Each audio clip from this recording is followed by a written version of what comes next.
Every stock dog owner I know struggles at times with consistency. So whether you have snow-covered fields, or you're out calving or lambing, or perhaps your regular day job is just taking over, staying consistent with your training can sometimes be really tough. Hi, I'm Jen, and welcome to the Door River Border Collie Training channel. We're here to help you with your stock dogs. In this video today, I'm going to show you how to kind of get control of that chaos, and by the end, you will have a takeaway that will really help that you can start implementing today with your training sessions. The struggle with consistency is real, and 3 common questions that I often get. First one being, how do I fit in regular training?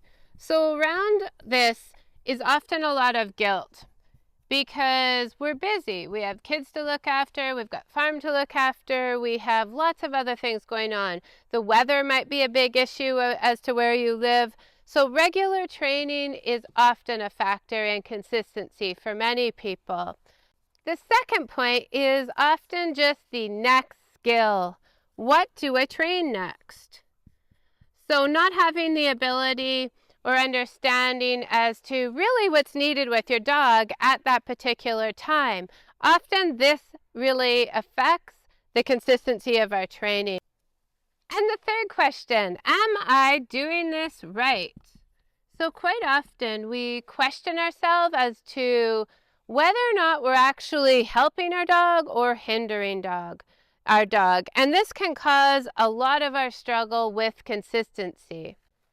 If you've ever asked yourself any of these questions, you're in really good company, because they're very common with many, many people.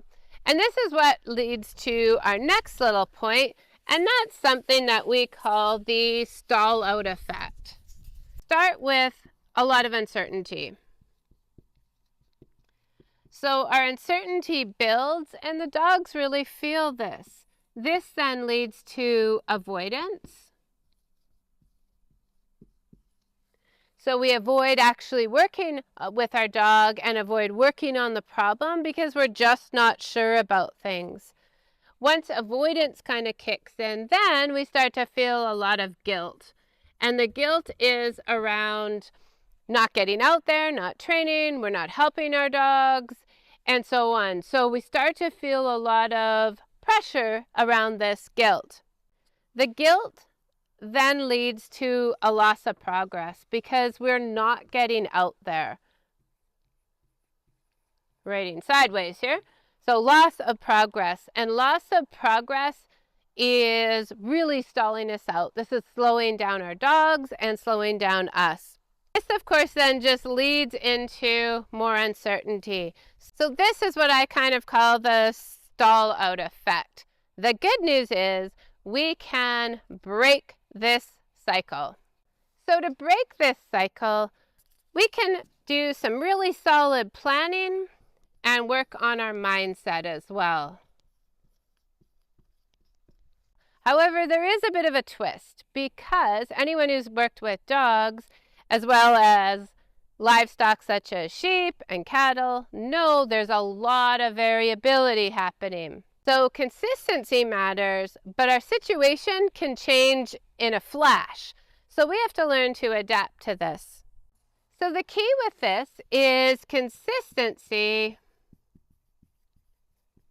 really equals flexibility as well. These two are super important and go hand in hand with training your stock dog. A good example of this is just last week I was taking one of my young dogs out, and I thought, today I'm going to work on teaching her verbal flank commands. Well, we get out there, the sheep are running, she's chasing, things are not going well. So once again, flexibility is what I had to use here. We stepped back, went into some balancing type work, and got her approaching the sheep nicely, lifting, and thinking for herself a little bit better, making some better decisions. So adapting to the situation is super important in stock dog training. Now, if you're thinking, to yourself right now, I'd love to learn more about this, and I'd like it a little more mapped out, I'll drop a link in the description for our Kickstart to Consistency program, and you might find that really helpful in getting started on this particular topic. So what we really want to avoid doing is repeating mistakes. Okay, so mistakes are going to happen, but we want to take them and learn from them. Okay, so that's the first one with planning. We're using it so we can avoid repeating those mistakes. The second one is that, and we talked about this a little bit, is you do not want to waste so much time and energy. So you can kind of think of this like a ladder. On the first step of the ladder, we're going to assess.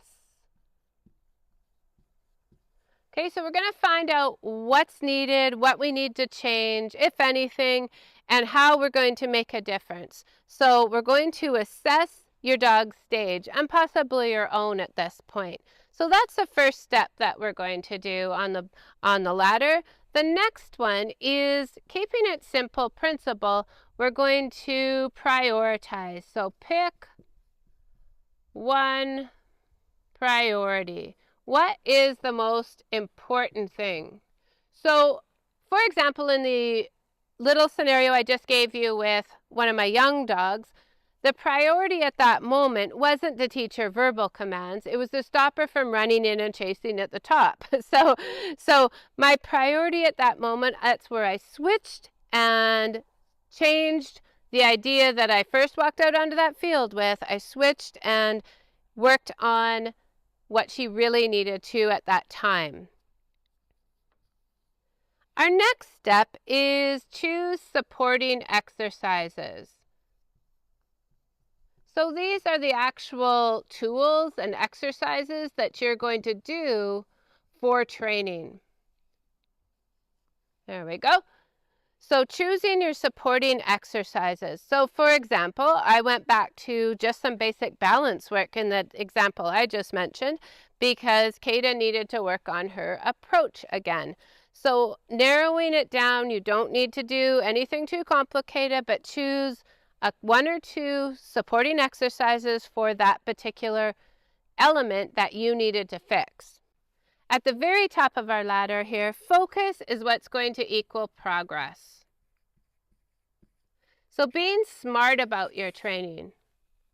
Okay, you don't want to do lots of extra stuff here. You want to keep everything really simple. Assess, pick your priority, supporting exercises, and then focus is going to take you to progress with your dog. And then I would like you to take action. I want you to write down with your dog one strength. Okay, so write down one strength that your dog has. Keep it simple. They might have quite a few more strengths. Write down one of these strengths. I would also like you to write down one weakness.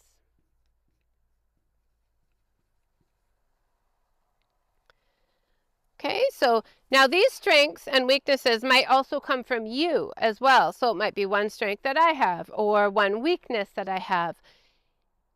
You can do the same thing for the handler, same thing for the dog. Then you're going to take this idea to your next training session and really, really hone down. You're going to keep everything simple, clear, and repeatable.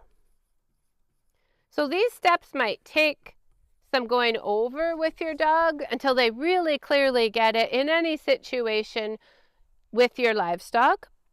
So for instance, I would have to walk with Kada, make sure that she's super comfortable, has a really nice approach to her stock while we take the sheep to the barn or while we walk out in the big field. Wherever I may go, it has to be something that's repeatable. So she's able to really figure out, and I know she understands it and can control herself. So I hope these steps have helped you today. Let me know below if you've got any questions, and we'll see you in the next video.